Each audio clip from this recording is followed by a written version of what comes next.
Olá, sejam bem-vindos ao nosso Possercast, o podcast da Posser Dick Birk Advocacia de Negócios. Hoje nós vamos falar sobre os impactos da reforma tributária para o setor imobiliário. Eu me chamo Jaqueline Hamster Dick, sou advogada e juntamente com a minha colega especialista em direito tributário, nós vamos conversar sobre esse tema tão instigante e que vai trazer muitas mudanças a partir do dia 1º de janeiro de 2026. Você está preparado? Olá, me chamo Ana Cláudia, sócia, colega da Jaqueline aqui no escritório, né? Coordeno a área tributária e junto com a Jaque hoje a gente quer entrar bem, tentar dar uma pincelada, na verdade, de muitas mudanças que vão acontecer na parte de negócios imobiliários frente à reforma tributária, né? Nós temos um cenário muito impactante no mercado imobiliário, porque hoje a atividade imobiliária ela não tem a incidência de ISS-QN e nem de ICMS. Vamos lá, por exemplo, o que a gente mais tem, que a gente já são locações, né, Jaque? Não tem ICMS nem ISS, nós temos alguns impostos federais. Assim como na venda também, temos ganho de capital, imposto de renda, contribuição sobre o lucro líquido, enfim. Mas com o cenário da reforma tributária que traz dois novos impostos, que a gente denomina como o IVA dual, né? O IBS, que vai substituir o ICMS e o ISS-QN, e o CBS, que vai substituir o PIS e a COFINS, nós vamos ter um novo cenário e um novo imposto para as operações imobiliárias. Porque o fato gerador desses impostos são as operações onerosas. Então, por exemplo, hoje, numa locação que eu não tenho ICMS nem ICS, ISS-QN, eu vou passar a ter o IBS, né? Esse novo imposto. E frente a isso, é um desafio bem grande, porque as incorporadoras, as administradoras, os empresários, os corretores, enfim, vão ter que lidar com uma nova sistemática, que é um novo imposto que eles não estão acostumados a recolher, a lidar com a questão da não cumulatividade, que é o que? Apropriação de créditos, né? O que eu pago de imposto, eu posso abater depois no imposto que, né, quem pagou na cadeia anterior o imposto, eu posso abater no imposto que eu devo, né? Então, eles vão ter que lidar com isso. Mas, Jaque, eu vejo que com a Lei Complementar 214, a gente teve uma certa até ajuda, digamos que para o setor imobiliário, ao trazer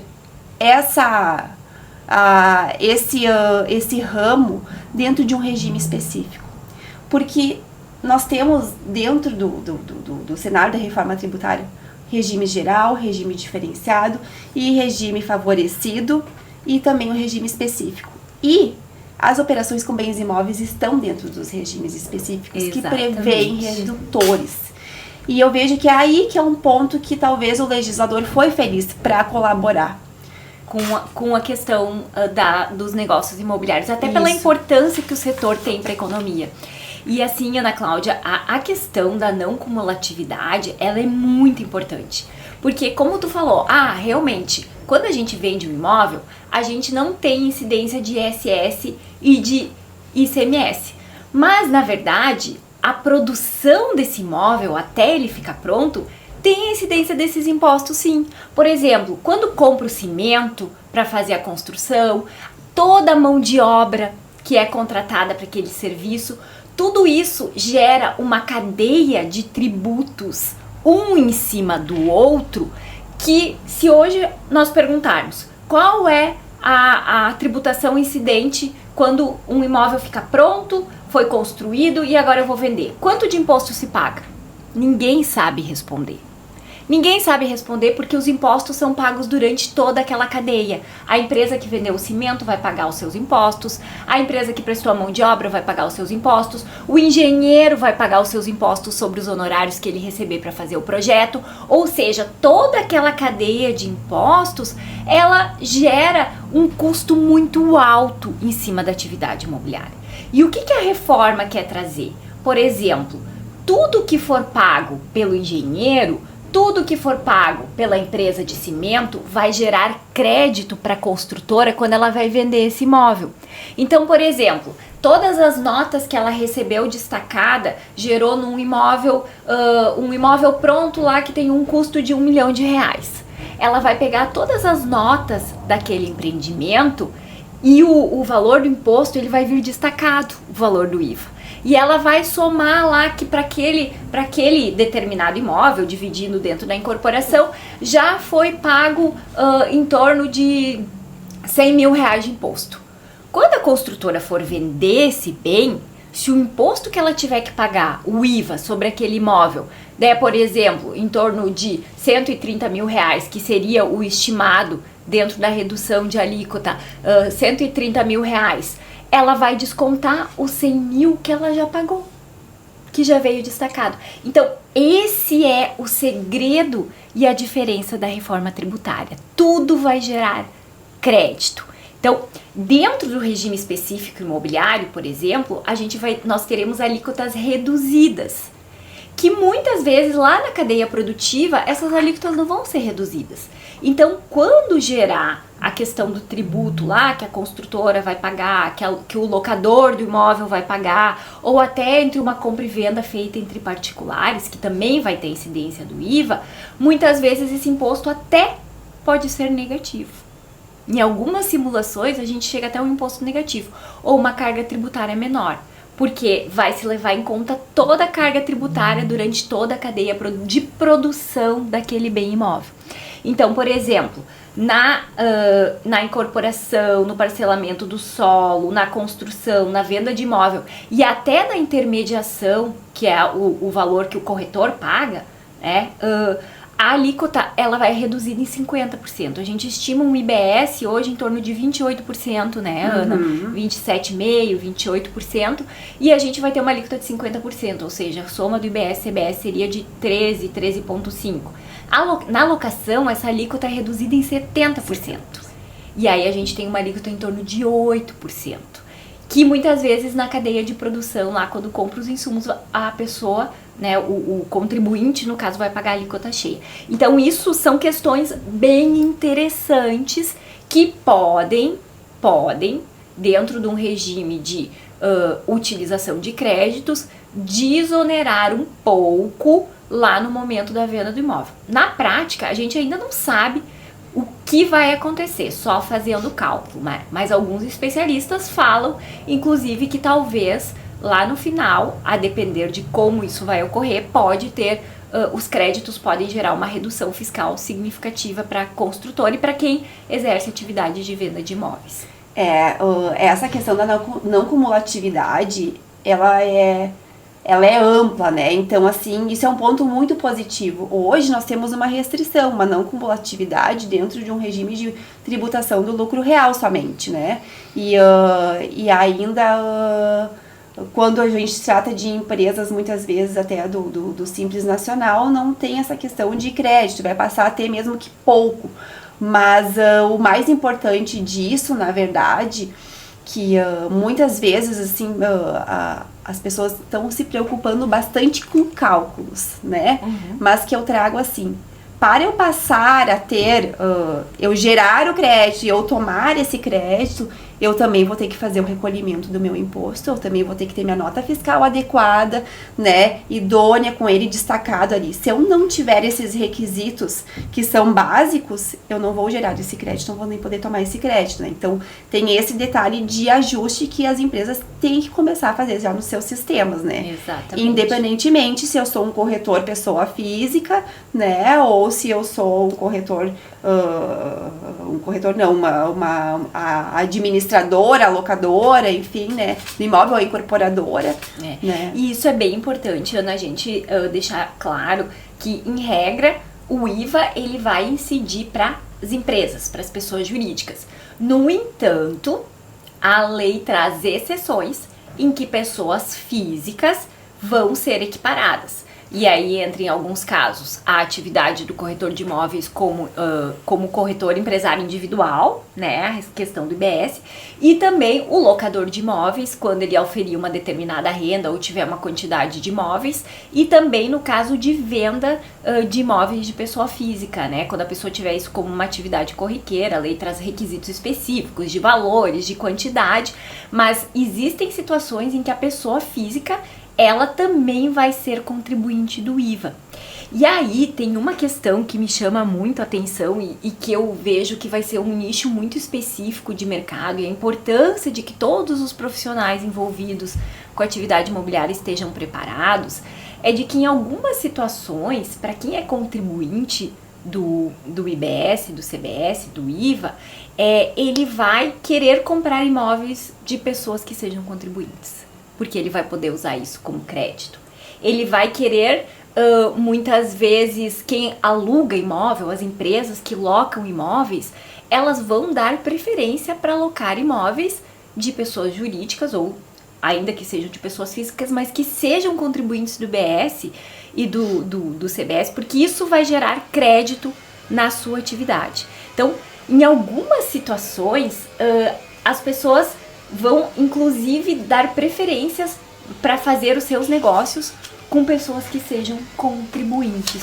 Olha como isso pode impactar os negócios imobiliários e muitas vezes o cálculo que tu faz na hora de comprar um imóvel. Ah, mas se eu vou ter crédito, eu tô contando que isso vai me custar tanto. Se eu não vou ter crédito, isso vai me custar X tanto a mais. Então, isso é importante que quem opera, o corretor de imóveis, as imobiliárias passem a entender que esse conhecimento vai ser essencial para poder viabilizar e muitas vezes mostrar a vantagem para o cliente dele fazer aquele determinado negócio. Exatamente, e porque sob essa perspectiva, assim, a gente vê um cenário que vão ser reavaliadas as precificações dos imóveis na venda, né, com base nessa questão da não cumulatividade de geração de crédito ou não, né, e também a questão, né, quando que vai incidir esse imposto, né, ele vai no momento que acontecer a alienação, no momento, por exemplo, da locação, quando acontecer o pagamento, ele já vai imediatamente ter essa incidência, né? Porque teremos uma nova forma de recolhimento dos impostos, que será por meio do split payment, né? Ou seja, eu nem vou ver o dinheiro do imposto na minha conta, ele já vai direto para o governo, né? E assim, junto a isso, tem outras obrigatoriedades que a gente teremos também o Cadastro Nacional de Imóveis, né, brasileiros, que, assim, isso as pessoas estão bem preocupadas, né, já que o que eu tenho que fazer, eu vou ter que pagar para ter esse código, como que vai funcionar, né? Não, tu não vai ter que pagar nada e tu não precisa fazer nada em relação a isso. E eu acho que isso é bem importante deixar para as pessoas ficarem tranquilas, né. 2026 vai ser um ano de teste desse Cadastro Nacional. Ele vai ser um inventário, né, dos teus bens, todos os bens, os rurais e os urbanos, eles vão ter que ter esse código, né, então ali vai ser uma fonte histórica do teu imóvel, do que vai acontecer, ele vai servir para alimentar informações para os cartórios, né, ou seja, também às vezes perguntam, o registro de imóveis vai deixar de existir por conta disso? Não, ele vai ser uma fonte de informações para eles, vai ter o registro de imóveis, né, para escritura, para registro, para certidão, para tudo.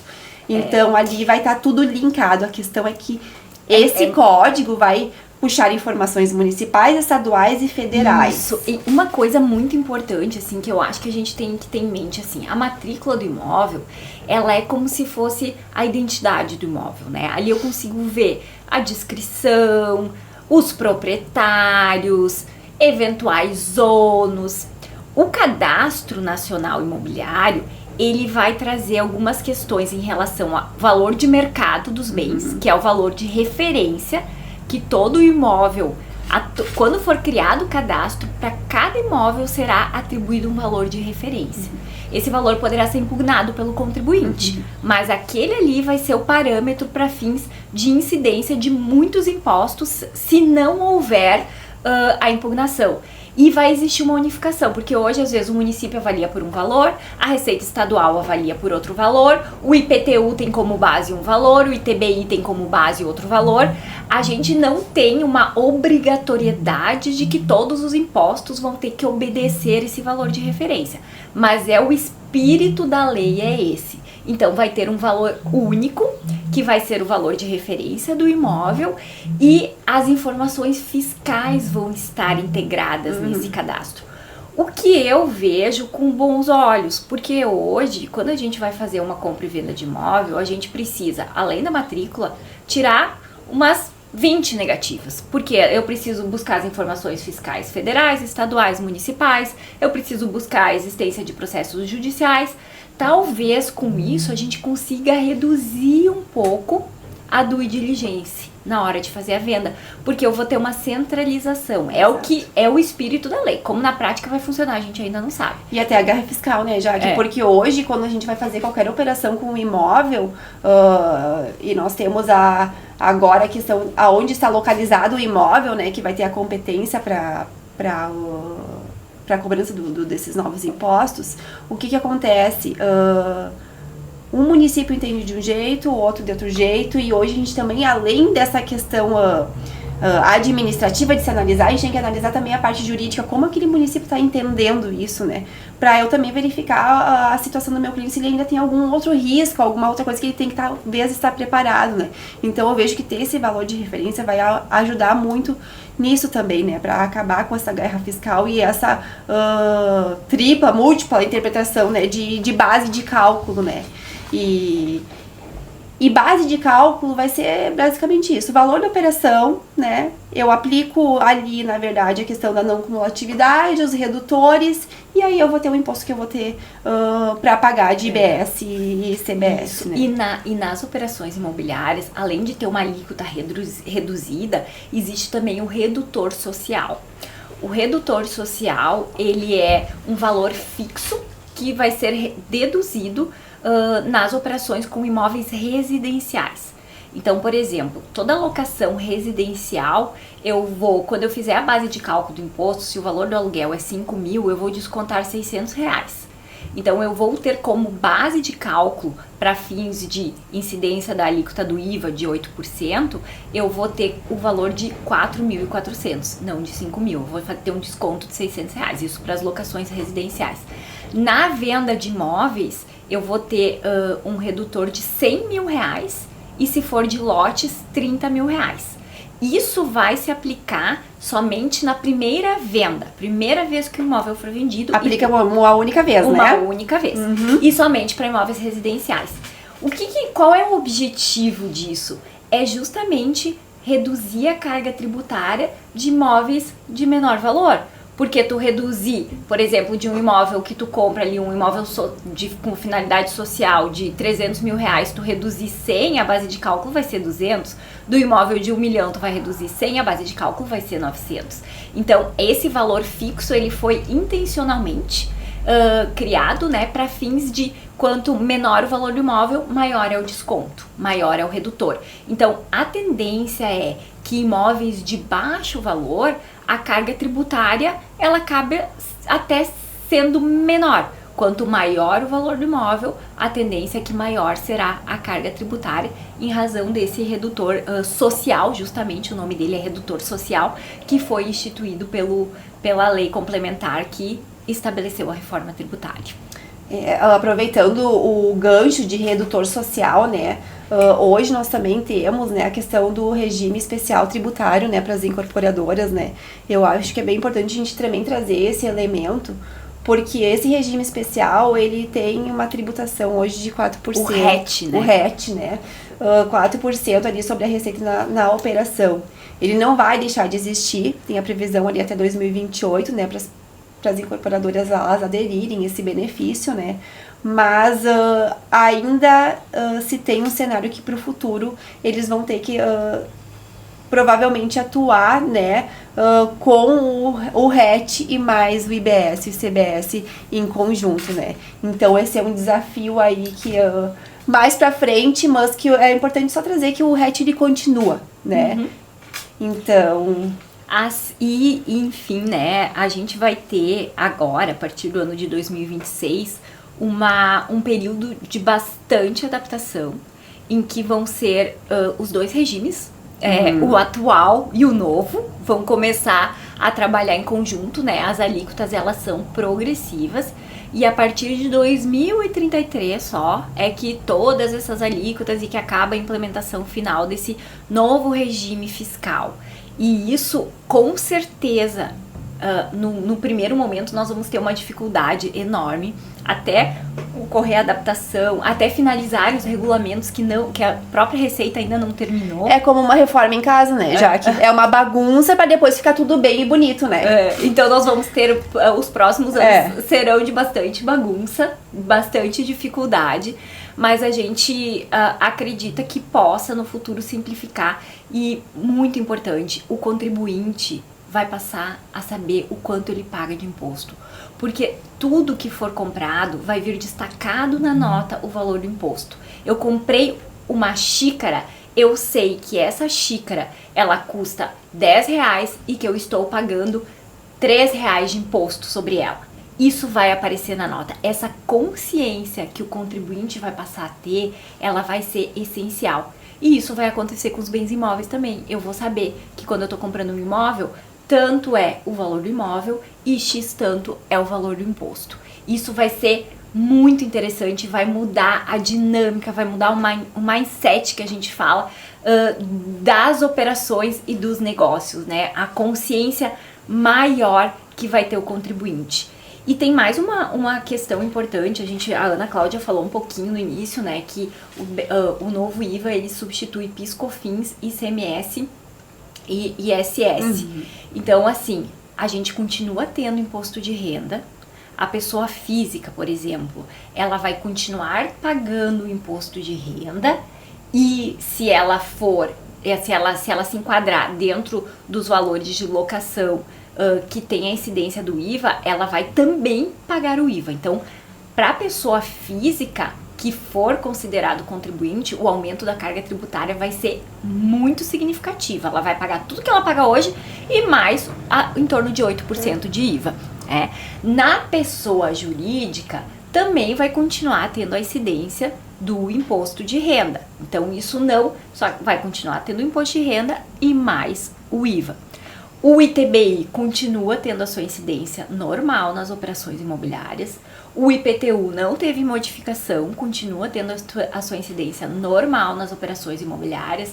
O ITCMD continua incidindo na doação de imóveis, continua incidindo sobre a partilha de bens no inventário. Então, nós temos nova tributação em algumas situações e nós temos a continuidade desses impostos que não teve modificação até o momento, né? Foi aprovada essa semana algumas alterações sobre o imposto sobre a renda, mas eles não trouxeram impactos em regra para a atividade imobiliária em si nesse momento, né? Uma isenção de pagamento quem recebe até R$5.000 e uma nova tributação na distribuição de dividendos, mas não trouxe alterações significativas diretas, né, no caso, para a questão da atividade imobiliária. Aproveitando para dar uma palhinha sobre o TCMD, que até então ele era, eu acredito que o patinho feio, assim, né, que muitos não ouviam falar, mas é uma coisa que ficava meio que passado, assim, né.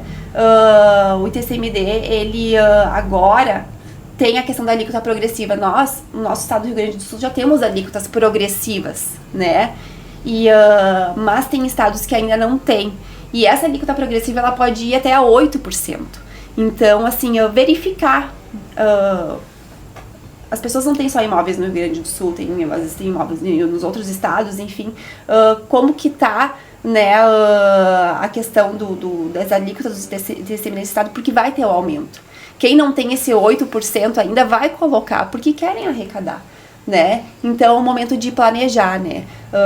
Já tá passando do tempo, não podem perder esse time de planejamento. Então 2026 ainda vai ser um período de teste, mas também de muito planejamento e cálculo, né? Porque vai elevar a carga tributária do TCMD. Então essa organização patrimonial, ela é essencial, né?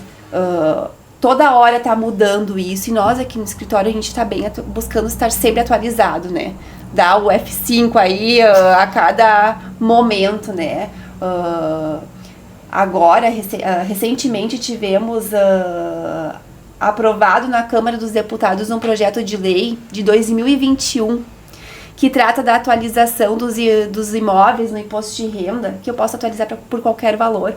E sobre essa diferença eu pago somente 40%. Ah, que bonito, né? Só que parece bonito, né? Então isso a gente acaba vendo muitos vendedores de Instagram. Vamos fazer isso, vamos organizar nesse sentido. Buscar a veracidade disso. Buscar quem tá contigo na organização do teu patrimônio, né? Pra verificar se isso aí realmente é aplicável. Porque, nesse sentido, assim, ali eu não vou ter redutor por conta de aquisição, né, antiga. É 4% cru. E ali também eu encerro aquele período lá, se eu comprei um imóvel antigo, se eu teria um redutor por conta disso, né, no TCMD, acaba cortando esse tempo. Então, cada negócio, cada operação imobiliária é individualizado, né? Então tem que ter esse tratamento especializado, essa análise crítica com cálculo, né? E com segurança jurídica, né, Jaque? Exatamente. E 2025, muitos investidores de imóveis já começaram a se preparar com a constituição, muitas vezes, de empresas de holdings imobiliárias ou de empresas operacionais. E é importante que 2026, para quem ainda não se organizou, quem trabalha com locação, quem investe em imóveis, quem usa para compra e venda de imóveis, que faça a verificação se vai se enquadrar como um contribuinte do IVA e qual é o melhor formato de continuar operando. Porque a tendência é para que seja contribuinte do IVA, em razão dos limites de valores que a lei vai estabelecer, seja em relação do recebimento de aluguel ou da venda de imóveis, vai ser muito desvantajoso para quem for contribuinte continuar operando como pessoa física. Pelos todos os cálculos que a gente fez até o momento, nesse momento, quem passar a ser contribuinte, o ideal é que constitua uma pessoa jurídica e que faça o recolhimento dos seus impostos todos como pessoa jurídica. Porque do contrário, vai ter que continuar recolhendo o imposto de renda como pessoa física, que tem uma alíquota muito maior do que na pessoa jurídica. 7,5, 27,5. Isso aí. E vai ter que recolher o IVA, que é um imposto devido em regra pelas pessoas jurídicas. Então, isso é essencial, esse olhar, essa análise e esse cuidado.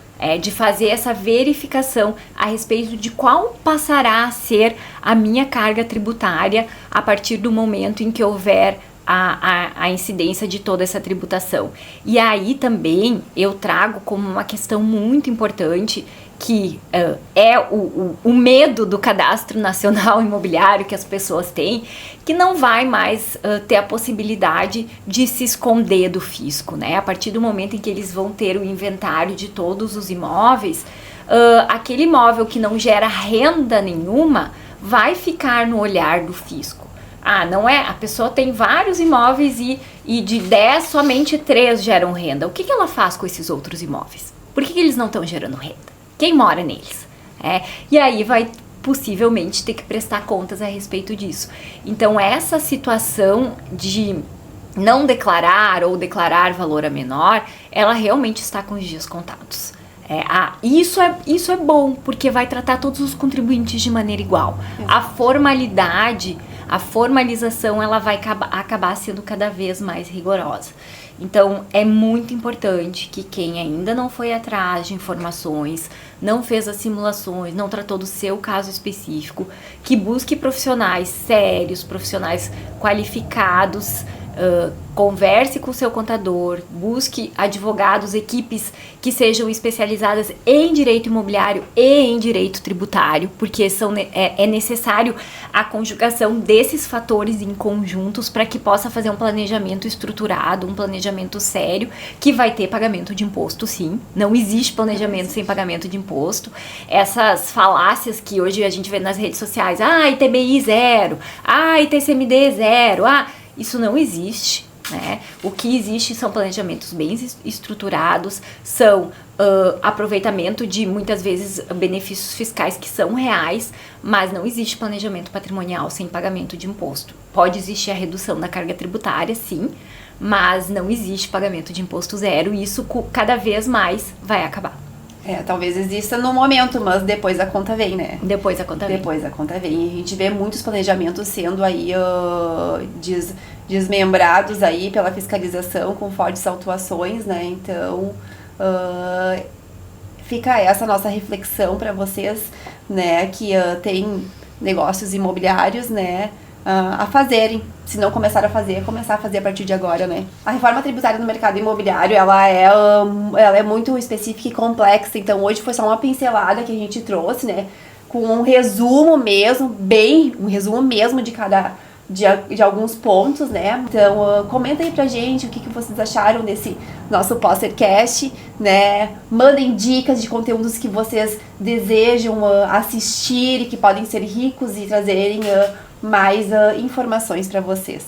Isso. E a nossa equipe está sempre à disposição para uma conversa, para uma reunião, para que possa entender mais. Nós postamos bastante conteúdo sobre a reforma tributária nas nossas redes sociais. Nos siga no Instagram, no LinkedIn, no Facebook. E muito obrigado pela atenção, continue nos acompanhando. Eu e a Ana pretendemos fazer com o restante da nossa equipe também uma série de outros podcasts a respeito da reforma tributária, seja especificando cada uma das áreas imobiliárias ou até de outras áreas. Então, continue nos acompanhando por aqui.